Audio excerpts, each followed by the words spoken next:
News came out early this morning that Iran, in fact, will be going beyond where they had been on the nuclear agreement with respect to the low enriched uranium. How big of a step is this?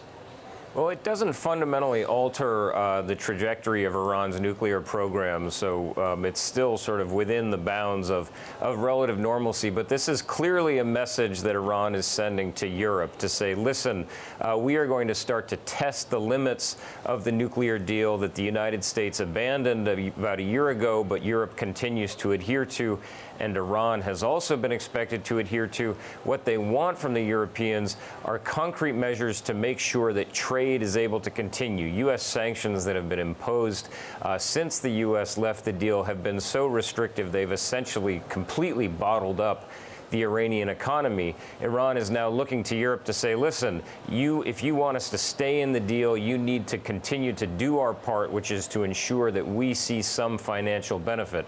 The concern, of course, is that what happens next if Iran is found to be in violation of that deal? What pressure will the Europeans put on Iran? And also, what will the U.S. do? What will the next step be from the Trump administration? So that's really what we're looking out for right now. Yeah, Nick, you mentioned Europe, which may actually be the audience to which everybody's playing to right at the moment. Beyond the ramping up of the low enriched uranium, we also have this series of incidents really, in the Gulf with respect to tankers. We had Mike Pompeo, the Secretary of State, say we can protect all those tankers. Can they deliver on that? And where is Europe in this? How nervous are they getting? Well, there is a lot of concern that what may happen here is a sort of law of unintended consequences, that you could spiral towards some conflict. Certainly, the U.S. could deploy more vessels, more military vessels to the region to escort ships through the Straits of Hormuz.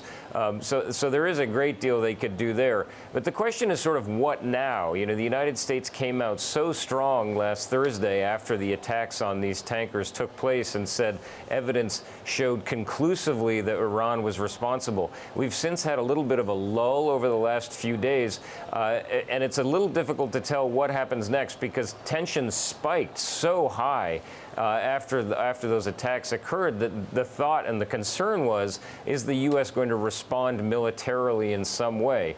What seems likeliest at this point is that this issue will go to the UN Security Council, and the U.S. is trying to marshal support from European countries to exert more pressure on Iran. Sort of up to now, the Europeans have sought to give Iran a little bit of a pass and said it's continuing to abide by the deal, and the U.S. is the one that needs to back off its pressure.